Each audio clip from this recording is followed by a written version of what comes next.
Hello, या नाश्ता करायला हो का मी खायला लागले. हे बघा,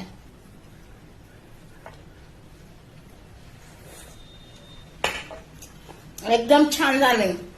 माझ्या मुलाच्या इकडे गेले ना कॅनडाला, माझा मुलगा असं पाव ब्रेड खूप चांगलं चांगलं अंग्रेजी लोकांचा आणतो मला.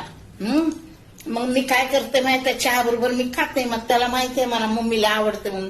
पण मी माझ्या गुणवत्ताकडे गेले ना, मी त्यांना सांगितलं ना मला हे परोटा पाहिजे, हे काय ते येतं ना चिकन तंदुरी बरोबर असे परोटे बिरोटे, पण मला कुणी आणून नाही दिले. आपलं ते आपलं असते, गैर ते गैरच असते. मला आठवण आली का मी बनवते. मग या तुम्ही पण खायला, इंस्टाग्रामचे सगळे माझ्या मित्रमैत्रिणींनो. Okay, bye bye.